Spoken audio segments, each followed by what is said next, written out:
Hi everybody, I'm Aleksej Pažitnov. 10 years ago I invented a game called Tetris. Great is not the word for Tetris. The right word for Tetris is perfect. I'm at the Consumer Electronics Show in Las Vegas. I stand in line and there I play Tetris for the first time. It's really the perfect game. Once you've played Tetris, like it's part of your DNA. Then I go and play other games and I find myself standing in line at the Tetris machine again. And I play again. Perfectly implemented, perfectly balanced. The fourth time I'm standing in this line, it's like, I'm really hooked on this game. I said, I'm going to go to the Soviet Union and I'm not coming back till I have these rights. Tetris is for everybody, all genders, all ages. The game transcends cultures, it transcends language, and there's a whole Tetris effect that happens. You start seeing Tetris pieces everywhere when you're packing a car or when you want to organize something. Tetris, it's harmonically everything comes together. The thing that makes Tetris Tetris is the well and the pieces. There's nothing associated with Tetris except geometry, which is universal. It's no character, you don't have attitude to the pieces. They are all good. It allows you to concentrate on your activity. It only is a game. It's not a destructive game, it's a constructive game. You're basically building lines of blocks. It's illusion, because what you generally do, you don't construct anything. As a matter of fact, you keep destroying the stuff you build. I love documentation. All you see is the garbage, your failures and mistakes. You want to keep clearing lines. You play and play and play to get rid of it, to get it lowered. It really kind of speaks to the human need to want to create order out of chaos. Aleksej figured it out, and that's why we're around 40 years later. All my life is connected to Tetris. Every time when I design the game, I never satisfied because I clearly see that this game won't be at the same level of Tetris. The friendship that formed between Hank Rogers and Aleksej Pažitnov really, ultimately, brought Tetris to the rest of the world. They're still best friends today. I think our friendship goes deeper than Tetris. They're both programmers and they both have the love of games. Basically, I just live with it for my whole life, and time to time strange stuff happened. Play Tetris, people, my friends. Okay.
Game Boy was coming. I knew Game Boy was coming out. We'd heard this long before in 88. And so I got on a plane in January, and I went to Nintendo of America and met with Mr. Arakawa. And I said, Mr. Arakawa, what's your plan for Game Boy? I know you always have a policy to include a game with a new hardware. So what's your plan? And he said, well, I'm going to include Mario. And I said, well, I got a better game. It's Tetris. And he already knew about Tetris because people were playing it. I said, if you want little boys to buy your Game Boy, include Mario. If you want everyone to buy your Game Boy, include Tetris. And then you could always, afterwards still sell Mario and make the money off Mario. So he called in, I think it was Ken Lobb. He called in his experts, and they all said, yeah, do that. Hats off to Mr. A and the rest of the team and Nintendo, recognizing that this was transformative and a critical product to pack in because it was the perfect product to launch it with. We made a deal. I shook hands on that. I didn't have the rights. I said, I'm going to go to the Soviet Union and get those rights.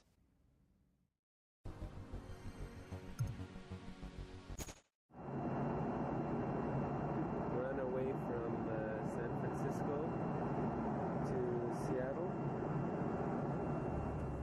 Here we are. This is the new Nintendo, one of the new buildings. I think they have 2 new buildings. Okay, the first building you see should be the building where they manufacture the Nintendo unit. Well, we have an appointment with Mr. Arakawa in 5 minutes, so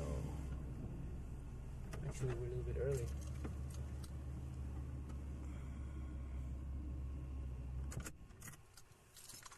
Let me introduce you to Mr. Ota.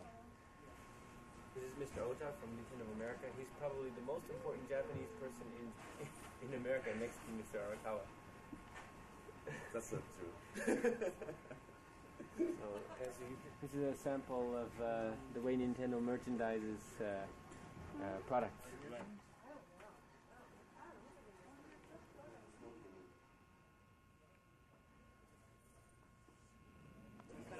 This is Nintendo of America's customer support section. The first 2 rows down there answer letters and write stories for the magazines.